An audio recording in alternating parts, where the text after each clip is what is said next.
خداوند کے زندہ اور پاک کلام میں سے حزقیل اس کا 45واں باب۔ اور جب تم زمین کو کرہ ڈال کر میراث کے لیے تقسیم کرو تو اس کا ایک مقدس حصہ خداوند کے حضور ہدیہ دینا۔ اس کی لمبائی 25,000 اور چوڑائی 10,000 ہوگی، اور وہ اپنے ارد گرد کی تمام حدود میں مقدس ہوگا۔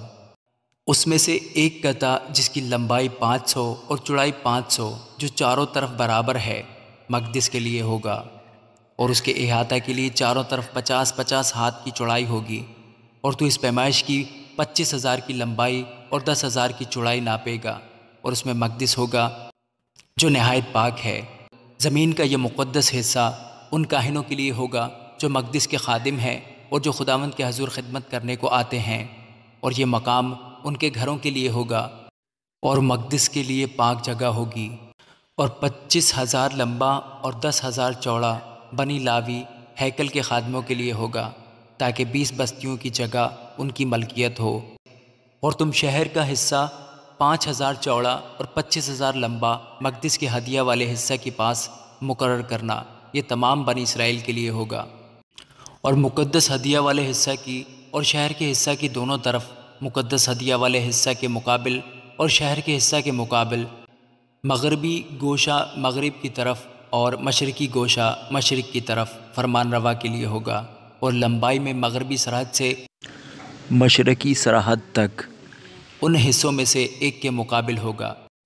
اسرائیل کے درمیان میں سے اس کا یہی حصہ ہوگا، اور میرے عمرہ پھر میرے لوگوں پر ستم نہ کریں گے، اور زمین کو بنی اسرائیل میں ان کے قبائل کے مطابق تقسیم کریں گے۔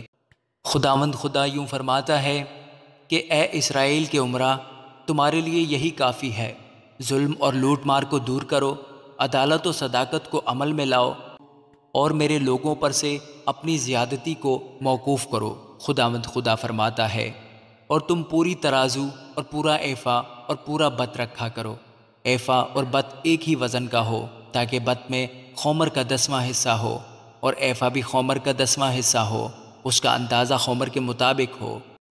اور مسکال 20 جیرہ کا ہو، اور 20 مسکال 25 مسکال 15 مسکال کا تمہارا مانہ ہوگا۔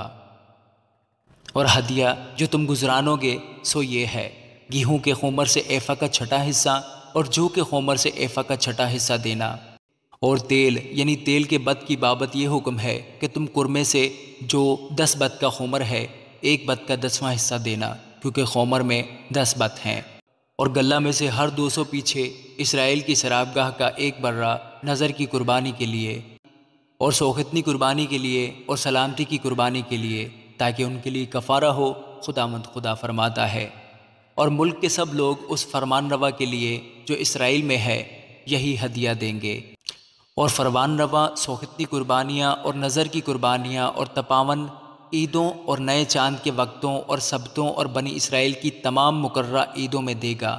وہ خطا کی قربانی اور نظر کی قربانی اور سوختنی قربانی اور سلامتی کی قربانیاں بنی اسرائیل کے کفارہ کے لیے تیار کرے گا۔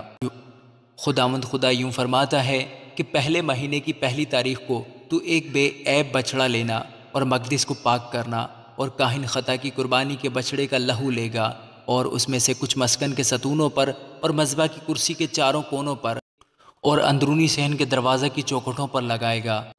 اور تو مہینے کی 7ویں تاریخ کو ہر ایک کے لیے جو خطا کرے اور اس کے لیے بھی جو نادان ہے ایسا ہی کرے گا، اسی طرح تم مسکن کا کفارہ دیا کرو گے۔ تم پہلے مہینے کی 14ویں تاریخ کو عید فصح منانا، جو 7 دن کی عید ہے، اور اس میں بے خمیری روٹی کھائی جائے گی۔ اور اسی دن فرمان روا اپنے لیے اور تمام اہل مملکت کے لیے خطا کی قربانی کے واسطے ایک بچڑا تیار کر رکھے گا۔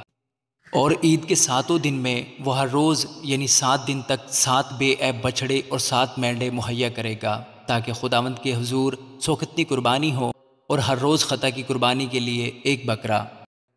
اور وہ ہر ایک بچڑے کے لیے 1 ایفا بھر نظر کی قربانی، اور ہر ایک مینڈا کے لیے 1 ایفا، اور فی ایفا کے 1 ہین تیل تیار کرے گا۔ 7ویں مہینے کی 15ویں تاریخ کو بھی وہ عید کے لیے جس طرح سے اس نے ان 7 دنوں میں کیا تھا تیاری کرے گا، خطا کی قربانی اور سوختنی قربانی اور نظر کی قربانی اور تیل کے مطابق۔ آمین۔